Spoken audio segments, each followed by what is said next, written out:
You are watching Access LaPorte County Channel 97. Coming up next is the November 4th meeting for the Long Beach Budget and Finance Committee.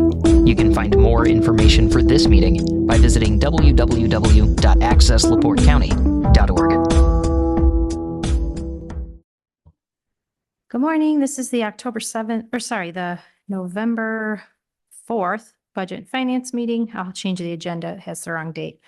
And so first item on our agenda, I guess myself is present, Clerk Collins, Anita Remigis, Mike Nielsen, Trista Hudson, Ryan McIntosh is in the audience. He's going to get appointed at the council meeting. John Wall's here in the audience. Colleen Lane's on her way and should be in attendance. First item, monthly financial statements. I completed the bank rec yesterday for the general fund, and Diane finished her month-end process for water, so she'll do her bank recs probably today or tomorrow. Our new consent agenda on the council agenda includes that our bank recs deadline would be prior to the council meeting each month, because then on that consent agenda, they would approve that they were told that the bank recs were completed. And I'm completing a combined bank rec that shows the balances. And that, again, was a result of the audit, a request from them. So just to report here, because the meeting's so early this month, almost done with bank recs. Trista can get the projections updated, and I'll get those out to this board and council prior to the council meeting, which is on the 10th. The capital plan, I also need to update that still with the expenses. We've got an item or two that I'll give an update on. I guess I can do it here. So the water department truck, an F-250 truck, is going to be ready for pickup tomorrow.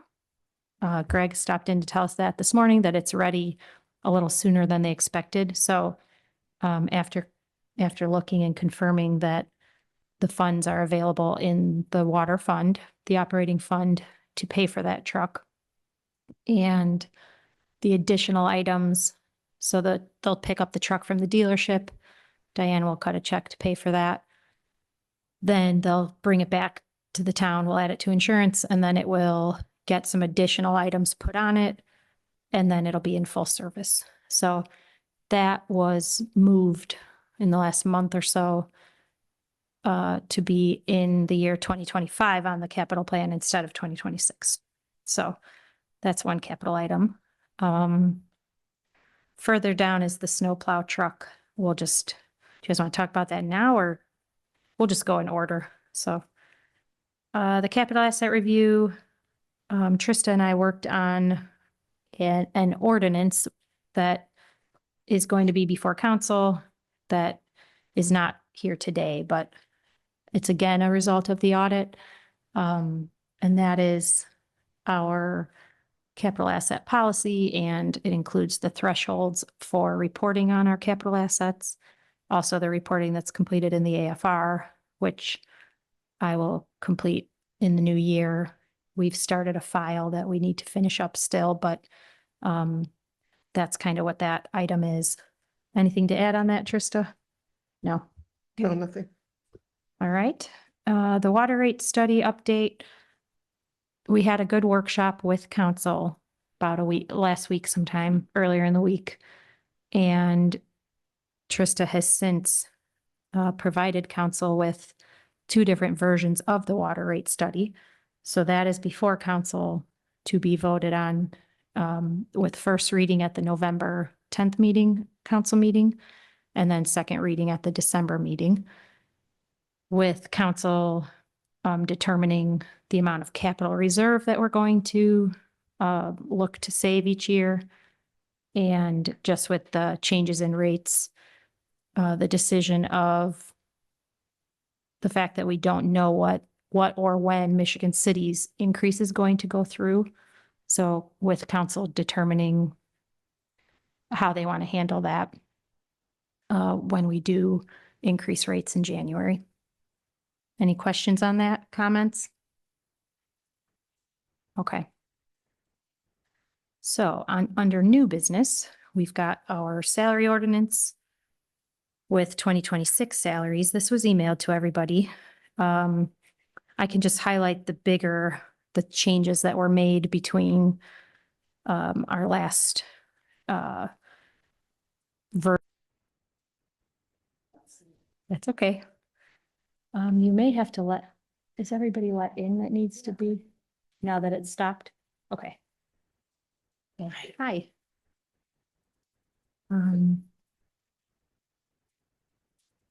Welcome, Kyle. We are on to new business, which is the salary ordinance. So, none of these you'll see on the salary ranges that the upper end of the range, none of those needed to be adjusted right now with the 4% raise that was approved by council. So with that 4% raise, all of these positions, the employees that are in these positions, their pay fell within this range. So that's good, because if we adjust a range, the upper end, then we need to see what we can afford out of the fund that they're paid and, you know, where that position's heading with that hourly pay.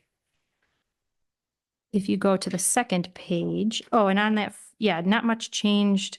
I guess we removed the part-time for the police, the person that used to come in on the weekend at that desk.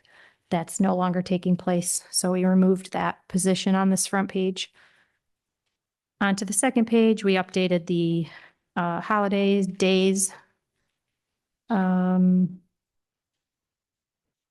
What else? We had already added that ERC certification in 2024's updated salary ordinance. So that did not need to be changed. That's that second paragraph from the top. And yeah, all those holidays were updated. And then onto the next page, just the dates and council members. I don't even think those need to be updated. So the last page shows each employee and their pay, and it shows their increase from 2025. The only other changes we made, we removed Sarah Plooster from the park department, as I think she was considered a co-director. So she has, Maddie should just be on her own this year, according to the park board.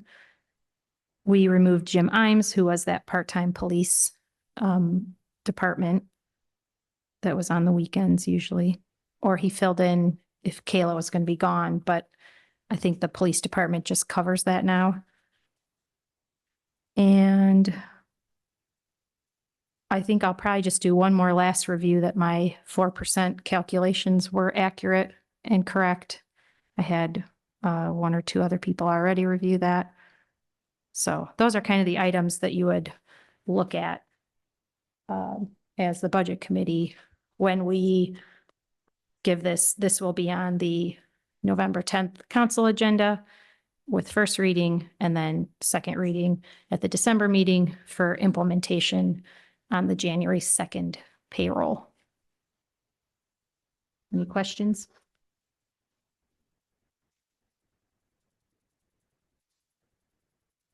So that was briefly discussed, I think last month maybe. I got a large bump from 24 to 25. And the understanding is since it's an elected position, when that increases, it cannot go down again. So I think that's a bigger decision along with council pay, which also did not get an increase this year. So there may be mixed opinions on both of those, whether they should have an increase or not. If we want to discuss that, we can. Although we did not budget for either of those to have an increase. So I'm of the opinion that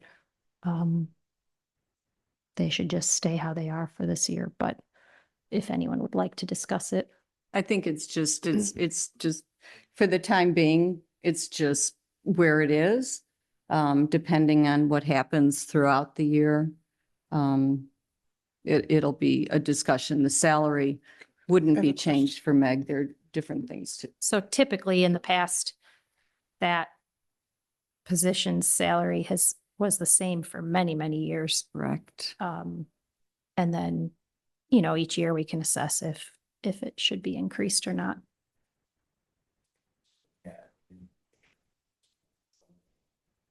Well, and we don't want to wait maybe 10 more years to increase it again. It was it was a substantial increase. Correct. In her in the position, I'm sorry, when it was changed. Yeah, I want to make sure that the clerk treasurer's salary is comparable, or that position is being compensated fairly for what she's doing, or she or he is doing. As far as council goes, that is whatever, but I just want to make sure that. Well, and when we I didn't realize that you weren't getting a bump either, and I don't know if I wasn't here for that, or No, maybe I wasn't paying attention. We talked about it. There are different things that can be done that don't involve a salary increase because of the substantial Yeah, an increase, and because it's an elected position, Mhm. and because you can never decrease sure, the okay, salary. okay. So And we there are did, things to to add, we did look in-depthly at other towns and communities Mhm. around us when we looked at that increase from 24 to 25. Oh, I guess it was So probably, in 24, it was in the 30s, and now you'll see it's I just want to 65, I make sure think. that it's keeping up with Yeah. I feel like so- you that there was a lot to do this year, and you've done so much, and I just wanted to make sure that, you the know. salary keep it up was with at 36,400. And and now there was a it's- request that was denied during a tenure of a previous clerk treasurer to bump it to 60, then to 50. So there was a big bump from 36 Okay, up to where the clerk treasurer's office is right now. okay, thank you for Sure. clarifying. Because I didn't realize that all that had happened. Yeah, no, that's good.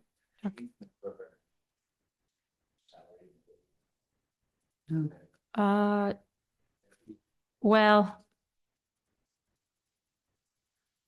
I suppose that's accurate. There's part-time and full-time, so 80 hours. And police work 84 because of their 12-hour shifts. So every 2 weeks. So 42 in a week. Okay, any other questions? Meg, I do have a question about the longevity. Was there conversation even already last year about including the clerk treasurer in the longevity receipt? Because it's not listed in the ordinance, and I'm trying to Again, I remember the don't. history of that. I don't know if it's been done in the past. I don't know if there was discussion about it. I don't remember discussing the clerk treasurer in any of the longevity discussions. I believe it was Okay. just I believe just discussing like water department and police department. I don't believe that we had discussed elected positions. I think in the past it has not been a benefit for that position. Mhm. I can ask Joy to put it on the agenda, or I mean, I don't know whether it has to do, I don't think it has to do with an elected official to be able to do the $100. Trista or Meg, do you want me to reach out to Chief and Joy and maybe kind of put that under and see what they have to say about that? I can do that. Is that okay? We can ask Mark too. He's been here the longest at this point. It's 5 and change years. Yes. Yeah, so let me reach out to Chief and Joy and see, just start a conversation. He does, yeah. And I don't know if it has, I don't know if it has anything to do with an elected position. I mean, because, you know, you have to you have to be there years 1 to 9. It doesn't mean that that wouldn't happen, but at least Trista, to your point, at least if it was in there, it would be addressed. So I'll reach out to them and ask them. So if you have to be employed for 3 years, That's the first time it kicks in, is that? Yeah, the okay. Start of year 4. is the Okay. first payment. And on that And point. it's full years as well. So On that point, you can I pay. believe so.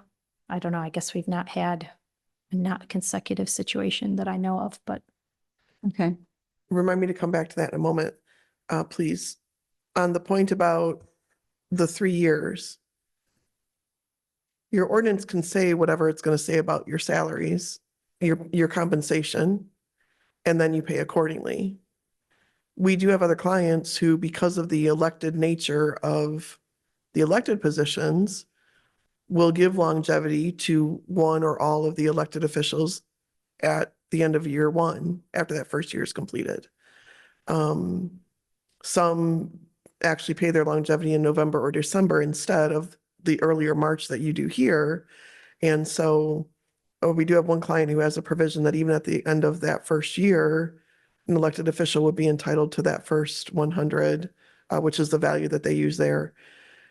And then an extra provision that if the person were to, for some reason, vacate that position prior to December 31st, they would pay back the prorated share that they didn't actually work. So point being, your elected officials would not have to match the 3 years if you didn't want it to.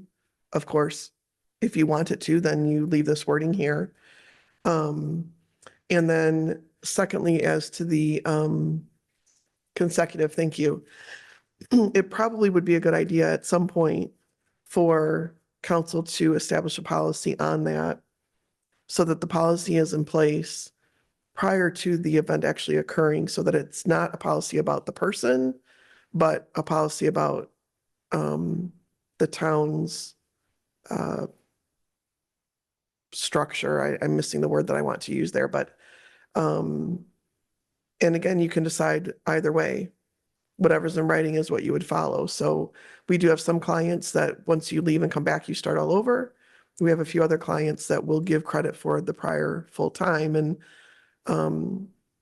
is it a motivator to have it be full-time only consecutive so that they're motivated to stay? Can it sometimes be a carrot for a good employee who had left and now changed their mind, wants to come back? So there's several reasons, for that decision, but I suppose if we started doing it for an elected official and that person was in for a time, left, decided to run again, it would then be pertinent as well. But right now it's not given to. them. right. And again, an elected official could be worded differently than your full-time employees. Mhm. It would not have to be an identical construct. So whichever way. All right, I'll put together an email and I'll copy Meg and Trista on it. Okay. So yes, in my opinion, that is mostly ready to go. If you guys want to review it now that you kind of have a better understanding of it and were to notice something, by all means, please let me know. Okay, next on the agenda, we've got our Bank of New York accounts. I'm going to let Trista explain this just because she is a little more savvy at it than myself, but the next 2 pieces of paper just are the first page of our statement from September. We will receive our October one in the next day or 2, but, and you'll see that market yield, that percentage on the right of 4.02%. And that's kind of what we're going to discuss quickly right now. So we had emailed US Bank about our escrow account. And this also came about due to the water rate study and determining our needs and the fact that our debt is coming to an end, at least our transfer that we make each month. So I'm going to let you jump in, Trista, if that's Sure. okay. Yeah, it's fine. Okay. So as Meg mentioned, the Bank of New York is a trustee holding money because of the state revolving fund loan that was done back in 2005 for the water system. You have two different account statements in front of you because one, the portrait copy document is the sinking fund, which is the money that is held for the every 6-month payments. Twice a year interest is paid, once a year principal is paid. Currently, as of this September 30th statement, you see there's $235 there in balance. When January rolls around, there is an interest payment due of $8,700.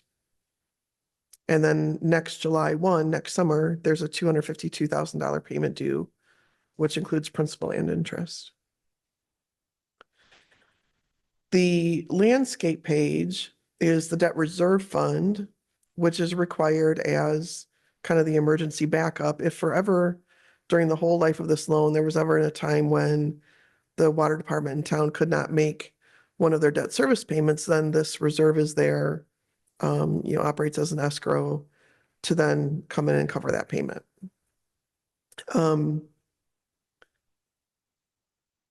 Those two balances combined will cover the life of the rest of the debt service that is required. And I'm sorry, I misspoke a little bit. The July 1st payment is actually $300. It's just that $250 would come from the current sinking fund and the other $50,000 would come from the reserve fund.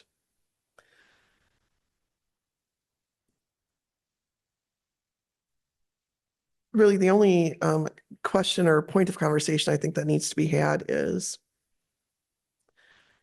do we want these two balances to remain in place, allowing them to earn interest, which you see is on this statement 4.02 in that month, which generated in September,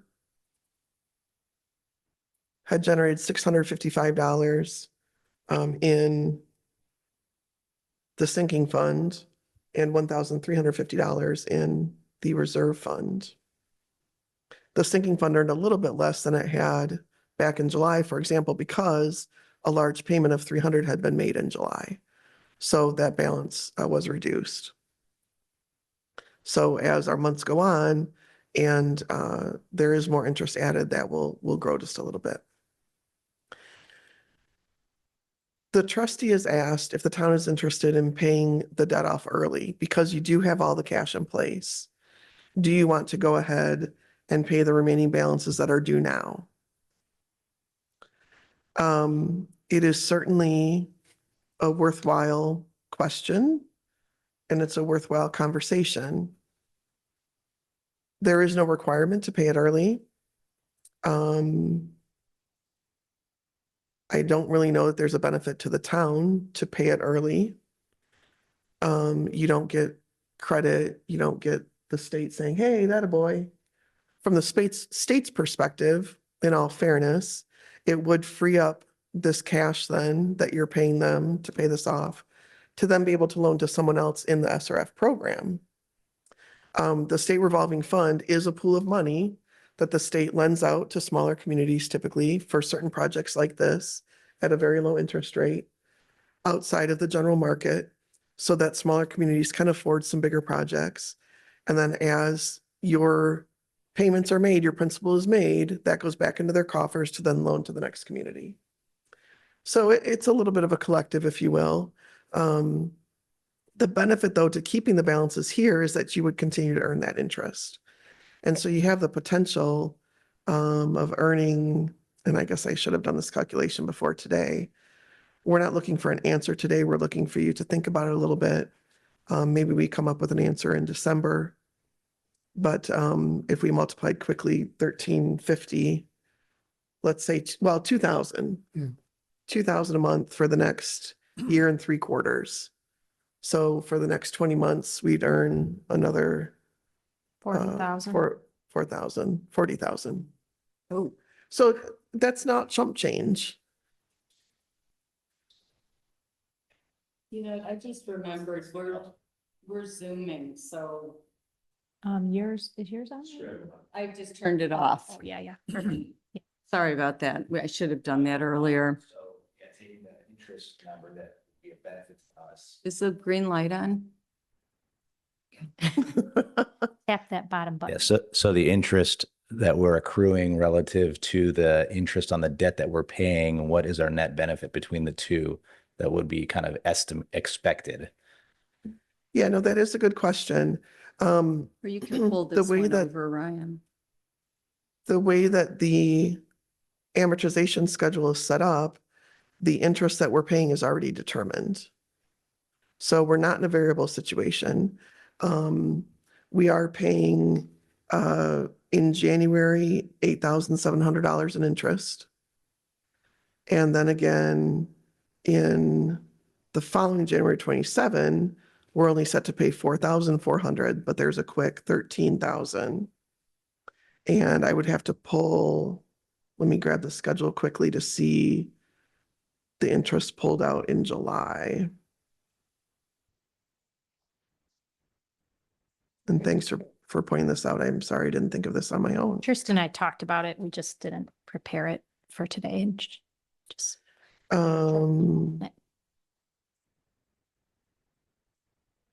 All right, so total interest planned January 1 of 26 through July 1 of 27 is $26,245. So offsetting that against So the 4%, 14,000. which the 4% is variable. We're not guaranteed that. You could say in That's about 20,000. $12,000 to $15,000 of revenue.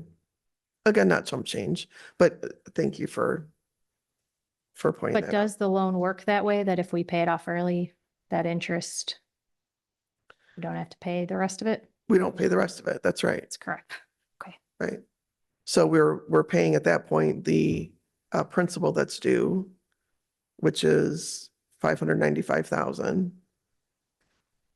What fund does that interest go into? Is that the general fund or is that the water? Right now, it's staying in these two accounts. The town could have from the beginning been pulling it out and putting it into water operating, but they have Okay. not. Okay, Which is part of the reason why the balance has grown to an amount more than what is actually needed. Already right now, there's an extra $18,000 in that fund that will come back to the okay. town because some of this interest has billed beyond what would have been I required. think part of it to consider, can we touch on how it was accounted for in the water rate study? Because if for collecting from residents still, it's going to cease once we implement in January. This is totally separate from that decision on not charging the customers anymore. On your The- sheet where you pull The out. water debt. rate study does indicate that no further money is needed to be deposited to Bank of New York. And so it will no longer be included as that capital charge on the bills. Mhm. So as soon as the study, as soon as the rates are set, then that will come off. Whatever is paid, for example, by your customers in November on that capital charge, because that is still the current ordinance, will simply stay with your fund, whether you go ahead and deposit it to Bank of New York and then receive it back when you're finished, or whether you keep that in the water and put it to the capital fund, it would still go to capital item. I think we still had to pay November, right? That's our last transfer. No, October was sufficient now to bring you with sufficient funding. Okay. So November and December would not need to be paid to Okay. Bank of New York any further. We'll talk with Diane after this. Yes, so there's that. So notwithstanding any other external forces that we haven't talked about, I would say that unless the yield on our current investments dropped to somewhere around 2.5%, right? and we're still receiving a net benefit. Right. So maybe it's watching the yield, not paying off the loan, and essentially arbitraging the money, the yield. Mhm, I think that makes sense just from our conversation. mhm. And Bank of New York does update the MEG each month, of course, via the statement. And I won't be able to know because we don't have online access. So I won't know mid-month, but each time I receive the statement, we can then make plans. Mhm, mhm. You know, this was 4.02. I know it's going to go down a little bit for October, which again, I should have in the next day or two. We already saw that with our Horizon accounts, just with what's happened. So with rates, so Did the council have any more discussion?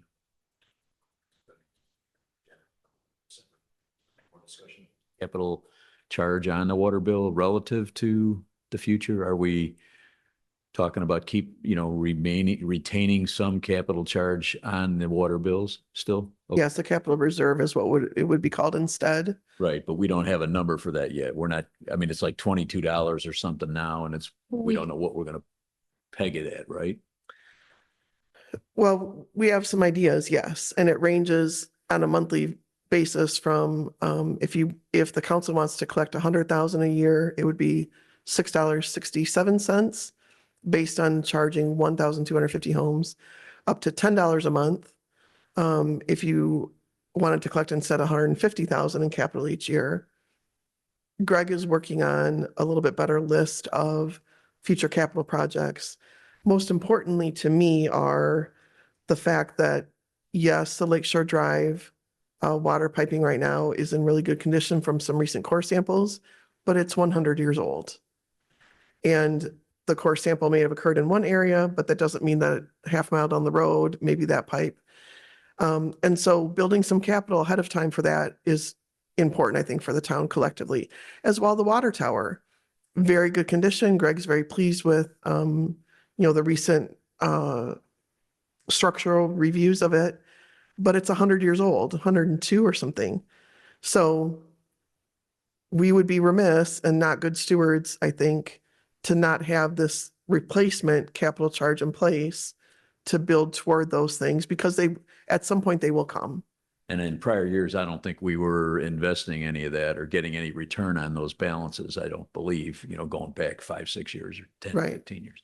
They are Whereas invested now. We are getting interest on the balances at a fairly favorable interest rate. So if we do accumulate some balances, we're also making some money on that, which we didn't do in the past. So Right, both of those things right. argue in favor. I think that middle of the road $10 number. And at that, as you'll see with the rate study options that were put forth, even if it's $10, that's a $12 plus a month savings, which, because Michigan City is increasing the rate, a lot of the bills will come out virtually equal, despite what might be a large increase by Michigan City. Meg and Trista did a really nice job of actually being, giving us percentage increases. Trista, was able to peg in, put in different increases that changed the numbers. And I mean, we went high as well. And even then, it's not a big increase for the residents. And, with an argument that there has not been an increase in 10 years. And I think, Colleen, you brought up, what we don't want to do is have an increase, and some people wouldn't even see much of an increase on their bill or any increase. And what we don't want to do is say, okay, now we have an increase in 10 years. We will do an increase. What we don't want to do is in 6 months say Michigan City came in with a much higher increase than we anticipated. So we have to do an. So the numbers were very good and the difference. it's good rates. timing.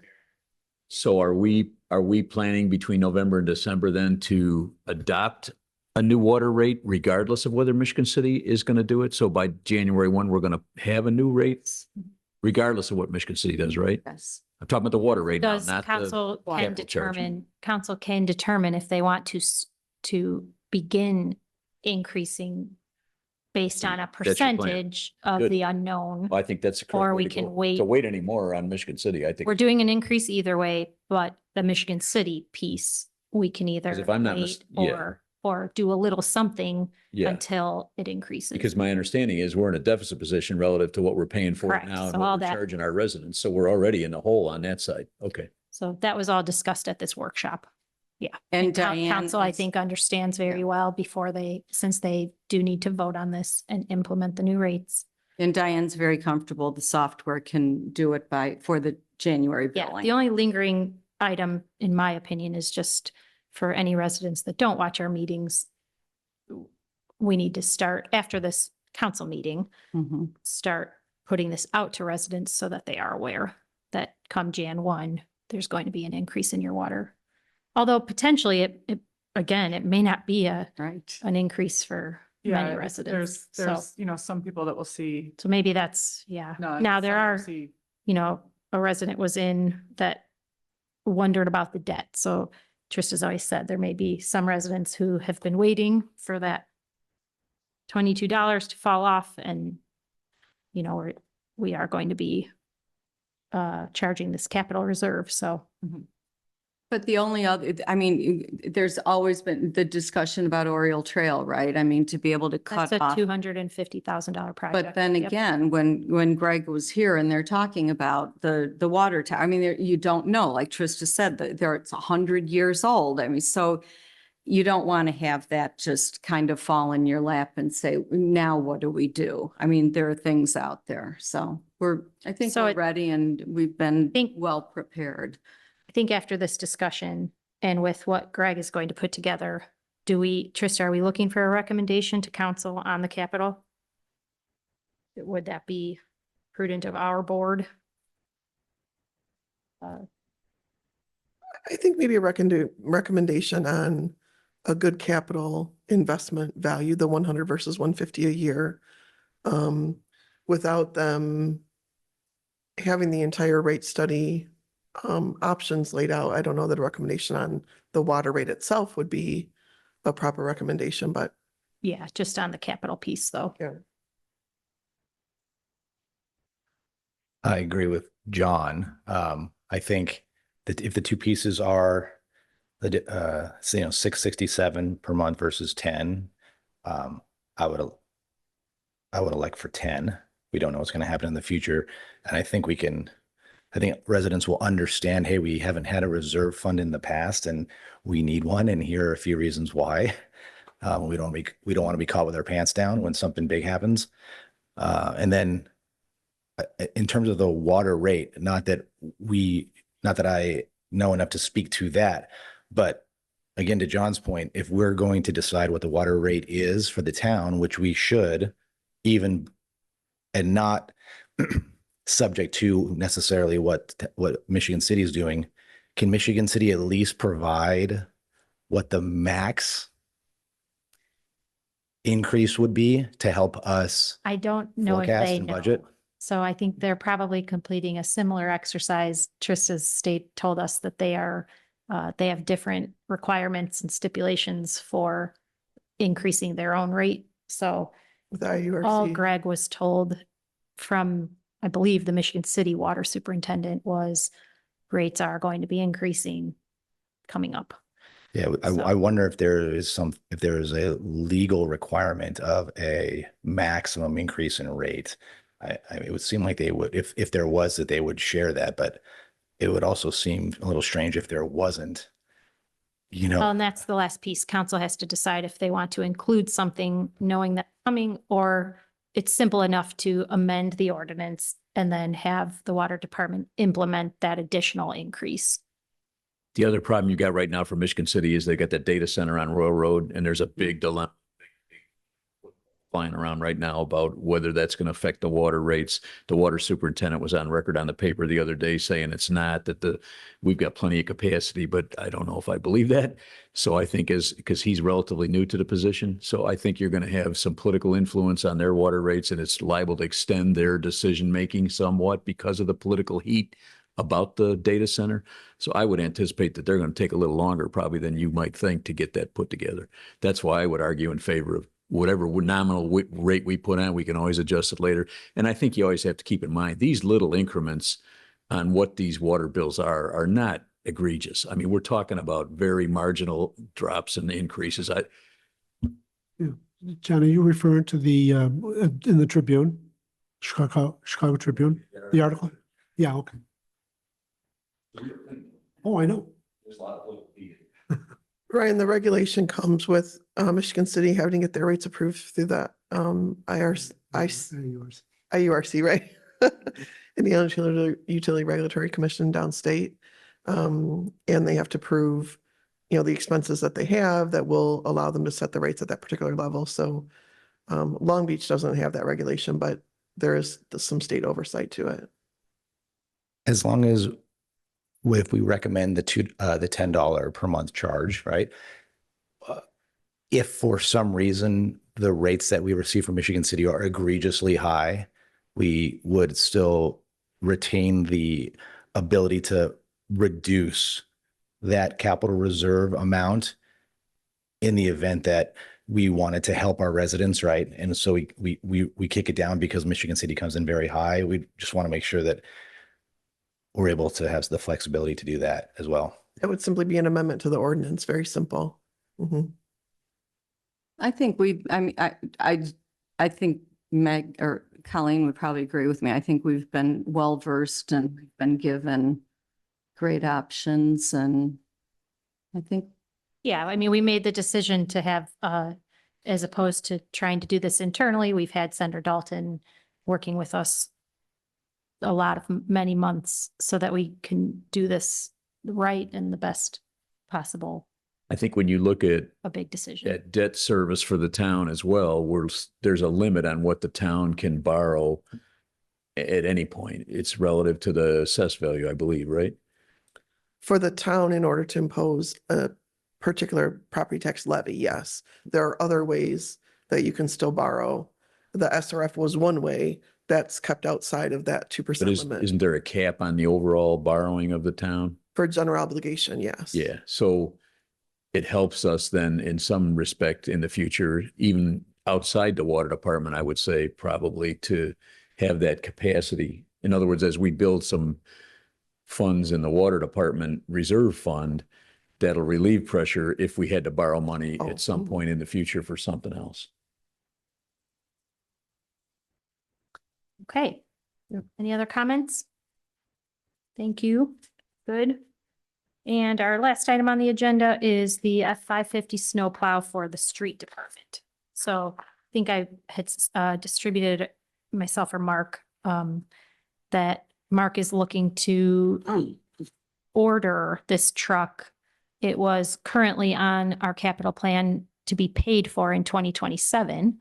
He is looking to order it a month or two early to capture the pricing that he received because it's already gone up, I think, $6,100 from the original 150. Now it's going to cost $156,000. The concern is if they keep waiting to order it, that those costs could increase. So Trista and I, before you is the garbage fund where we're going to pay for this vehicle from. And under that capital outlay line, you'll see we've now moved this 150,000. It was in the purple line next to it in the 2027 column, and now it's in the 2026 column. And the capital tab in our file, it's a net zero on our bottom line that shows where we're at for the year. So what we would look at then is our fund balance. So you can see ending balance is these right above the percentages at the bottom. And when we would pay for that in 2026, and I think it would be towards Q4 of 2026 when the truck would hopefully be completed. So you can see that we have balance to afford this truck a year early. Trista, do you want to add anything? So yeah, it really, we had to check that our, what we're bringing into this fund and then compiled with other expenses and just other capital. So you'll see in 24, the last vehicle purchased out of this fund, part of it was paid for in 24, and then the second part was actually paid for in 25, even though it was supposed to be paid for in 24. And again, the cash balance is healthy enough that these swings in timing are okay. Did you want to add anything, or? Only if there's questions. Yeah, any questions? So I think we're comfortable after looking at this morning, Tristan and I, to allow Mark to make that purchase, to put in the order. Sorry, not the purchase, order the truck with the assumption that it is on time, which the vendor had said 12 months. So again, that puts us at Q4. There is a chance it would be slower and pushed into 2027 anyways. But both scenarios, I think that we are okay. We are covered in that fund. Okay? You know, when I saw this, one of the best things we do, I mean, we're at stop 30 and we're on a hill on both sides. And those guys are out plowing at 4 o'clock in the morning. Let's buy 2 trucks. Only kidding, only kidding. But, yeah, this looks pretty good. No, and truck, too. to add to it, they do a phenomenal job. And let's give them the tools they need to keep doing that. So. Mhm. I hear them coming at Flormont and Hazeltine. They're coming. I'm like, they're out. Yeah, we are not a flat. It's a community. soothing sound, isn't it? It is. Like laying in bed and then If, they just slide by. if they weren't salting, we wouldn't go out all winter because the hill is just, and sometimes we have to go back past Diane's house, get a head of steam to get up that hill. Which- No, this looks really good. Payment terms on the truck. I know you may have sent something, but is there incentive for them to finish on time? Meaning, are we prepaying 150 grand for the truck up front and out that cash? No, we which is won't 10 pay grand for in? it until we take ownership of it. Take Okay. possession. So, So, but we must pay some amount up front, but it's, no, this is just making sure that he would like to get it ordered to capture that The price price. in the Right. quote. so we pay nothing And until it's so- delivered. Correct. Sourcewell is a government sourcing, I'm missing the word that I want. Right. Small vendors submit essentially municipal pricing to this Yeah. organization. Anywhere in the country, it's actually, I think it's a house or something, but they decide to negotiate rather than have go out and bids for everything you buy. Rather than go out for bids for everything, little thing you buy, any municipality can take advantage of this. Ordinances, the state codes have allowed for this. It just saves a whole lot, because a little town like us to go out and try to bid 4 trucks and then figure it all out, it's just a pain in the arse. Yeah. So yeah. what happens is this construct allows the town to buy things, capital equipment, basically rolling stock at negotiated rates that are as good as anything. It's a little bit like the police cars, when they buy those through the state program. This is a national program that allows you to do the same thing. So that bidding system kind of builds in already the best pricing. Yeah. And then also because of that kind of security of the program, the producers, the dealerships and things are comfortable waiting to receive their payment until Yeah. the truck is delivered. Yeah, that makes sense. And then in terms of like making like depreciation, considerations for, whether there's an opportunity to depreciate quicker than not for a heavy vehicle, is that just CPA or accounting just decides that?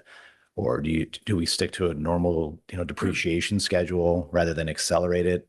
Yeah, the town being on a cash basis, we don't have to do gap reporting for smaller communities in the state of Indiana. So it's just a straight line depreciation on the rolling stock items. And that's reported each year in the annual financial report that the state board requires due by the end of February. Yeah, and the lifing is just, it's pretty general, Just- I'm not getting creative. Not offset taxes.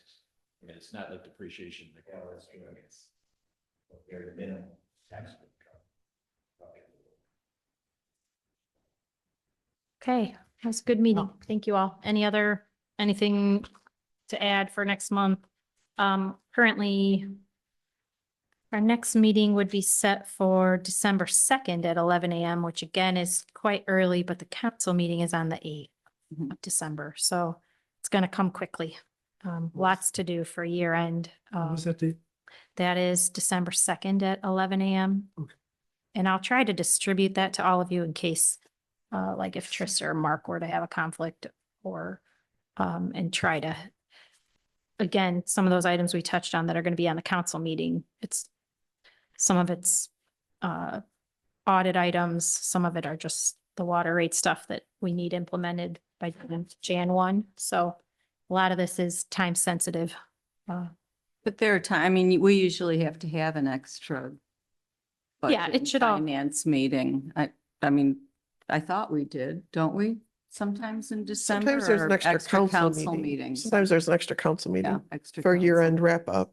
Yeah, Mhm, right, mhm. right. Correct.